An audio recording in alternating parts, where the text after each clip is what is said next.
তোমরা কি জানো আমরা বিয়ের সময় কী ভুল করি?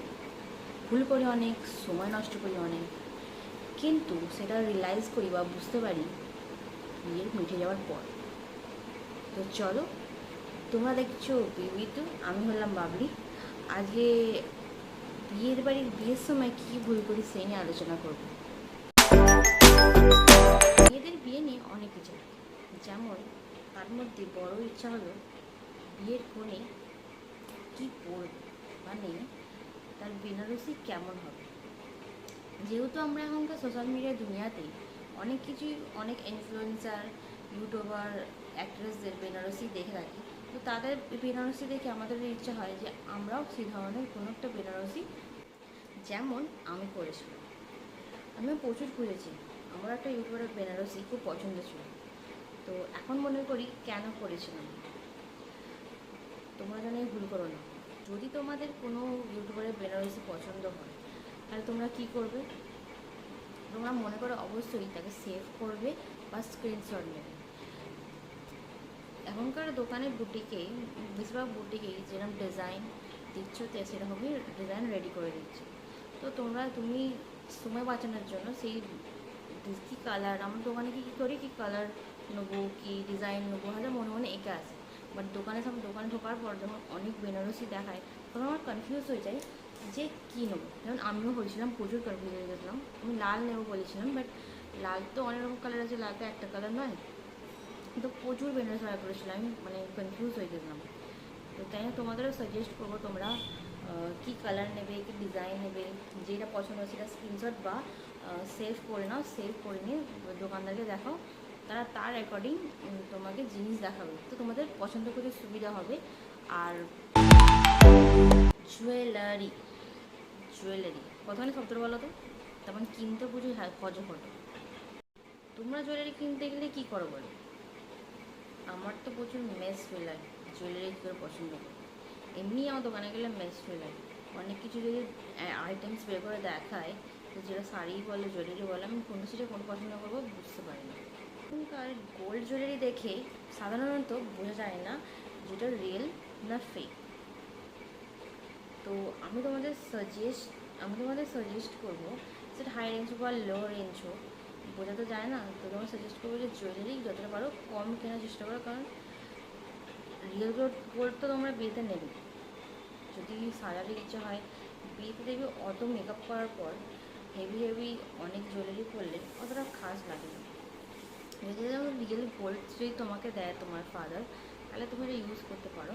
কিন্তু এখনকার কেনা জিনিস তো বোঝা যায় না যেটা সত্যি করে কি মিথ্যে করে। তো তোমরা পড়তে পারো, বাট সাজের অ্যাকর্ডিং করো। আর বেশি কিনো না, কারণ কিনলে কি সে তোমার প্রচুর ফাইন্যান্সিয়াল প্রবলেম থাকে, বুঝতে পারছি, একটা বিয়ের ব্যাপার, প্রচুর খরচা। তো তোমরা খরচাটা কম করার জন্য জুয়েলারি কম কেনো, লো রেঞ্জে কেনো, বেশি হাই রেঞ্জে কিনতে হবে না। হাই রেঞ্জে কেনা মানে 6 মান্থের গ্যারেন্টি থাকবে, সেটা কদিন পরবে না পড়বে সেটা কোনো তোমরা জানোই না। আর যেটা 6 মান্থে আশা করি সেটা রং চটবে না। অত দামি জিনিস তোমরা নিশ্চয়ই বাড়িতে পরে রং চটাবে না, জলে পুড়ে রেখেও রং চটাতে পারবে না, অসম্ভব। তো সেই জন্য বলছি, ওই যে হাই রেঞ্জের না কিনে তোমরা লো রেঞ্জের জুয়েলারি অন্তত কেনো। আমার মা বলবে তুই তাহলে এত কেন তোর বাপের খরচা করেছিলিস। আরে মা, আমার বেলায় তো আমার মতন প্রবলেম শেয়ার করার মতো কেউ ছিল না। আমি যদি কারোর ভিডিও দেখতাম, তাহলে আমিও হয়তো সতর্ক হয়ে যেতাম। তো বলছি, আমার মতন প্রবলেম শেয়ার করে তোমাদের সাবধান করে দিচ্ছি, প্লিজ একটা লাইক আর সাবস্ক্রাইব করো, যাতে তোমাকে আরও আমি এরকম মোটিভেট হয়ে আরও তোমাদের আমার লাইফের কিছু ভুল করা জিনিসগুলো তোমাদের আরও জানাতে পারি। ফটোগ্রাফার, প্লিজ ফটোগ্রাফারটা ঠিক মতো চুজ করবে, নইলে সারা জীবনে অ্যালবাম দেখে কাঁদতে হবে। যদি কাঁদতে না চাও, তো ফটোগ্রাফারটা ঠিকঠাক চুজ করবে। তোমরা বলবে দিদি তোমারও কি ফটোগ্রাফার খারাপ ছিল? না, আমার ফটোগ্রাফার খারাপ ছিল না, বাট সবাইরও তো একটা এক্সপেকটেশন থাকে যে এরমভাবে ফটোশ্যুট করবো, এরমভাবে করবো। তো আমিও কিছু পার্সনদের মধ্যে যারা আমি বলতে পারিনি যে আমি এরম ফটোশ্যুট করতে চাই, তো সে তার মতন এক্সপেরিমেন্ট করতে গেছিলো। হ্যাঁ, ফটোগুলো ভালো এসেছে, একদম বলতে গেলে সুন্দর কাজ করেছে, সুন্দর ফটো এসেছে, আমার পছন্দ হয়েছে, তারপর আমার পছন্দ হয়েছে।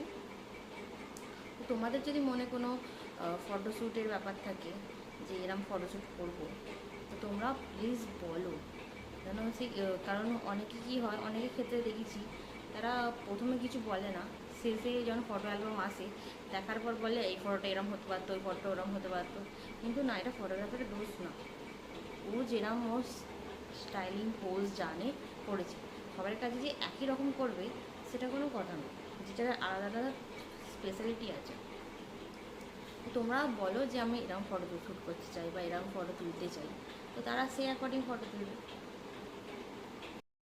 সেই জন্য বলছি, পরে অ্যালবাম দেখে মন খারাপ না করে যেরকম ফটো তুমি চাইছো সেটা অবশ্যই তোমার ফটোগ্রাফারকে বলো।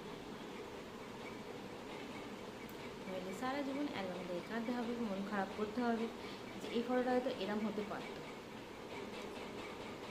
তো বল না, মনে রেখে। আরে মেন জিনিস তো ভুলেই গেছি, মেকআপ আর্টিস্ট। ওটা ছাড়া তো বিয়ে বাড়ি পুরো অসম্পূর্ণ। ওকে আগে বুক করো, কারণ এখনকার মেকআপ আর্টিস্টের প্রচুর চাহিদা। পার্টি মেকআপ থেকে শুরু করে ব্রাইডাল সবাই এখন মেকআপ আর্টিস্ট দিয়ে মেকআপ করাচ্ছে, কিন্তু ওটা যেন ভুল করো না। এখনকার মেকআপ আর্টিস্টদের 1 মাস আগে থেকে বুকিং নিতে হয়, তোমরা নিশ্চয়ই জানো সেটা। আর আগের মতনই এটাও বলবো, মেকআপ আর্টিস্ট চুজ করো ভালোভাবে, যেন ওই মেকআপ করার পর যেন মনে হয় না কেউ এরকম এই মেকআপ আর্টিস্টটাকে না বললেই ভালো, কারণ ওখানেও ফটোগুলোর ব্যাপার আছে। তো অ্যালবাম দেখে যেন কাঁদতে না হয় সেভাবে। আমার মেকআপ আর্টিস্ট ভালোই ছিল, আমি খুব খুঁজে খুঁজে খুঁজে খুঁজে বের করেছিলাম। কিছু কিছু মেয়েদের ক্ষেত্রে বলছি, মেকআপ করে তারপরে বলে আমার মেকআপ একদম ভালো হয়নি, আমি তো ভেবেছিলাম এক এক হয়েছে। তো এক্সপেকটেশন সবাই থাকে যে আমি এরকম থাকবো, বাট তাকে না বললে সে কী হবে। প্রথমে বলে দিই ওকে যে হ্যাঁ সাজাও তোমার মতন, কিন্তু মনে মনে একটা ছবি এঁকে থাকি যে এরম হবে। তাকে না বললে সে কী করে বুঝবে। সে বলে না মুখে কি কথাটা আছে বাক্য রচনা, ওই জন্য বলে মনের কথা মনে না রেখে প্রকাশ করো। বলো যে আমার এরম সাজ চাই, দিনের বেলা আমি এরম সাজ দিচ্ছি, আমার লিপটা এরকম চাই, লাগেজ গুছোনো। যেহেতু তোমাকে তোমার ফ্যামিলির লোক এবারে থেকে ওবারে ট্রান্সফার করিয়ে দিচ্ছে, তো প্যাকিংটা প্লিজ অনেক দিন ধরে করো, যাতে কোনো জিনিসটা তুমি ভুলে না যাও। যদি এরকম মনে হয় যে হ্যাঁ ভুলে আছি, তো একটা লিস্ট তৈরি করো। লিস্ট করে, কারণ ইম্পর্টেন্ট জিনিসগুলো তো লাগবেই, বাদ বাকি অন্য জিনিসগুলো কিন্তু পরে পরে এসে নিয়ে যেতে পারবে। কিন্তু তোমার মেন ইম্পর্টেন্স জিনিসগুলো তোমার লিস্ট করো। আর এখান থেকে তোমার একটা তো ব্যাগ তো পাঠাবেই, ছেলে বাড়িতে একটা ব্যাগ আসে। তো তোমার যে বা এখানকার ব্যাগেতে তোমার যেগুলো ইম্পর্টেন্ট জিনিস যেগুলো তোমার লাগবে বা এখান থেকে তুমি যেগুলো নিয়ে যাবে মনে করেছো, সেইগুলোকে ব্যাগে 2-3 দিন আগে থেকে, বেশ 2-3 দিন আগে থেকে গুছোতে শুরু করো। আর যেগুলো ইম্পর্টেন্ট জিনিস সেগুলো প্লিজ নিজের হাতে একদম তলায় রেখো, যেন ওপরে রেখো। যেমন প্রাইভেট কিছু জিনিস থাকে, তোমার যদি বা ফার্স্ট নাইটের কোনো ড্রেস থাকে বা প্যান্টিস প্যাডস, ওইগুলো সব নিচে রাখো।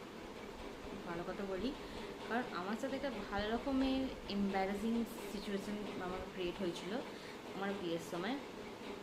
তখন তো এত তো প্যাকেজিংয়ের ব্যাপারে অত আইডিয়া ছিল না, তো আমি আমার ফ্যামিলি মেম্বারকে বুঝিয়ে দিই।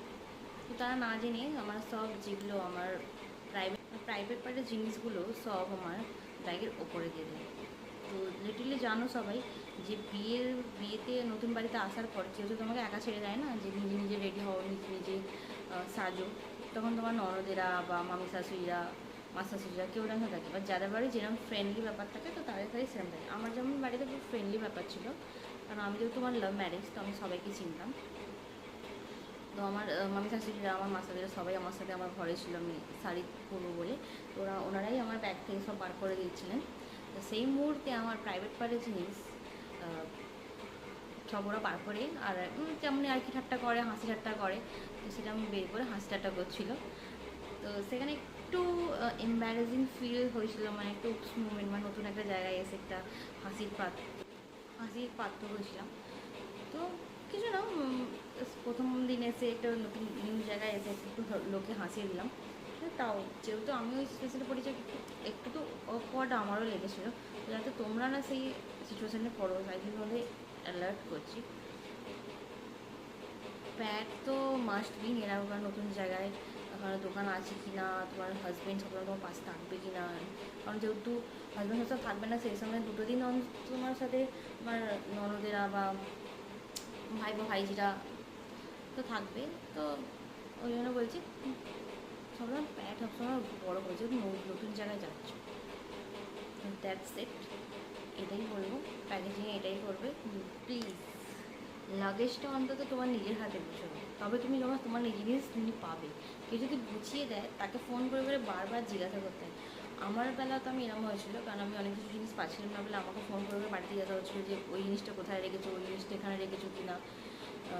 বিয়ের আগে থেকে যদি গুছিয়ে নিজের হাতে পারবে, কিন্তু যদি বিয়ের দিনকে মানে যেগুলো ছেলের বাড়িতে পাঠাও সেগুলো ছেলের বাড়ি ব্যাগে নিয়ে নেবে, কিন্তু তোমার যেগুলো এখান থেকে নিয়ে যাওয়ারই আছে মাঝখানে খোঁজাটাই ডিফিকাল্ট হয়ে যায়। সেই জন্য বলছি প্লিজ নিজের জিনিস নিজেই হ্যান্ডেল করো। আর যেগুলো এখান থেকে যাবে সেগুলো ওরা গুছিয়ে দেবে, ফোন করে গিয়ে নেবে, অসুবিধা নেই। চলো আজ ভিডিওটা এখানে শেষ করছি, দেখা হচ্ছে আবার নেক্সট ইনফরমেটিভ ভিডিও নিয়ে। তোমার যদি এই ভিডিওটা ভালো লেগে থাকে লাইক শেয়ার কমেন্ট আর সাবস্ক্রাইব অবশ্যই করো, যাতে আমার সাবস্ক্রাইব করলে আমার ভিডিওটা আগে তোমাদের কাছে পৌঁছায়। আর কমেন্ট করো যে এটা ভালো হয়েছে না খারাপ হয়েছে, কী ভুল হচ্ছে, তাহলে আমি বুঝতে পারবো যে তোমাদের এটা ভিডিও পছন্দ হচ্ছে কি হচ্ছে না। চলো পর দেখা হচ্ছে পরের ভিডিওতে, টাটা।